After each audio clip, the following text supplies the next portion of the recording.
Hey y'all, it's Mrs. Power, and I am here to talk about the classwork on Friday, August 26th. This is a worksheet on domain and range, which maybe you've heard before, maybe you've forgotten, whatever, we're learning it now, right? Um, the domain and the range of functions are kind of the x values and the y values that our function is even talking about. A lot of functions that we've seen in our lives are linear, and linear functions, you can put in any vex value, and you can always get every y value. So the domain and range for linear functions, unless they're constant functions, is infinite, right? So a lot of people kind of struggle at first to understand what I'm even talking about. But now that we've looked at some different types of functions, we can start seeing how the domain and range aren't always just everything all the time. All right, let's go over the definitions first. The domain is all the points that make sense. This is not what I wanted to put. That makes sense to plug into a function, right? If it makes sense to plug it in, it's part of the domain. So let's go through these. For instance, whenever we've got this dot right here, that's different than this arrow right here. This arrow on this function means you're going to the right forever and ever and ever, right? With this dot means we actually start at x equals -6, right? We don't go to the left of there.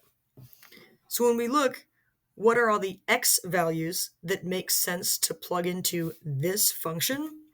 You're allowed to plug in anything starting at -6 and going forever and ever to the right, right?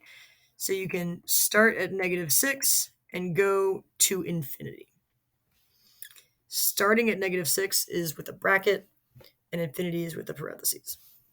So that one I got you for free. These are intervals when there's like infinitely many that you can plug in between two numbers, when they're continuous. So continuous ones are saying it's all of the numbers in between here and going forever. So I want to list, this means all of the numbers, even like tiny, tiny, tiny decimals, all of the numbers that are bigger or equal to -6. So intervals are for continuous functions.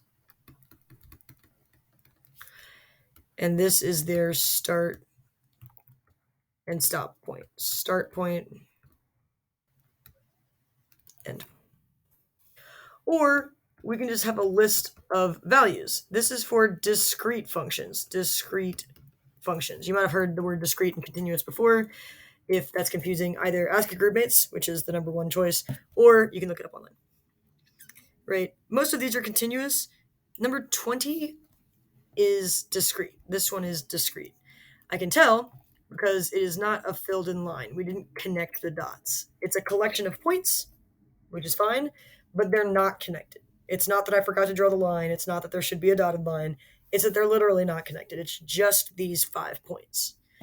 So when I list the domain, I'm only listing the 5 points, x points, that I'm actually using. Like I'm only listing these 5x points. Whereas here, I'm plugging everything in to the left and right of this. So even though 19 and 20 look similar and like give us the same vibe, they're not actually the same function. This one's continuous, and this one is discrete. So this one will have an interval as an answer, and this one will have a list. Same thing for range. So these things are true for range as well. And for lists, we just say like 4, 9, 10, right, 15 or something. Right, you just write down all the ones that actually are there. Okay, so the domain is the x values that are actually being plugged into your function. Another way to think of this one is, so domain is how far left and right your function reaches, right? It's kind of the horizontal distance covered by your function. So you can think for most continuous ones, how far left and right is my function reaching?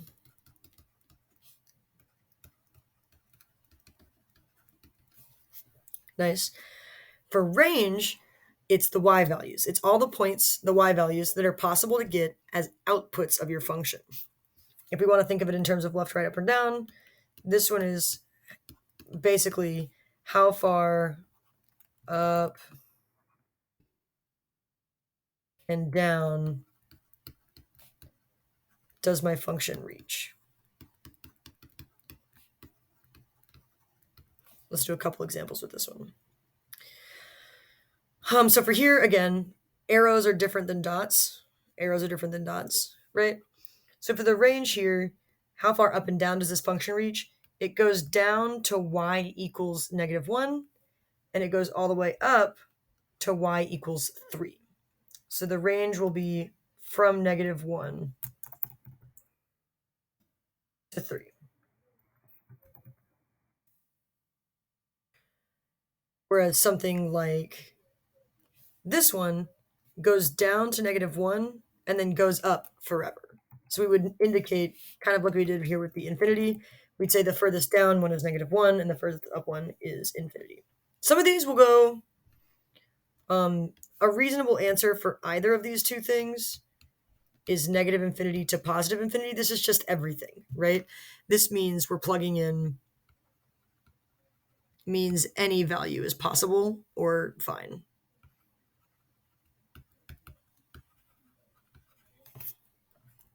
This is like when the arrow goes up and down forever or goes left and right forever. Cool. As always, please work with your group. Y'all talking through things is really powerful, right? You can definitely succeed on this if you're working together as a group. Make sure to turn this in at the end of the class and your 1.6 packet. Whether you're finished or not, I want you to turn it in, see how far you got. That one, I know it's a doozy. So just try your best. Hopefully, you've been working on it Wednesday afternoon and Thursday afternoon, Thursday in class, and Friday in class. All right, we'll see y'all soon.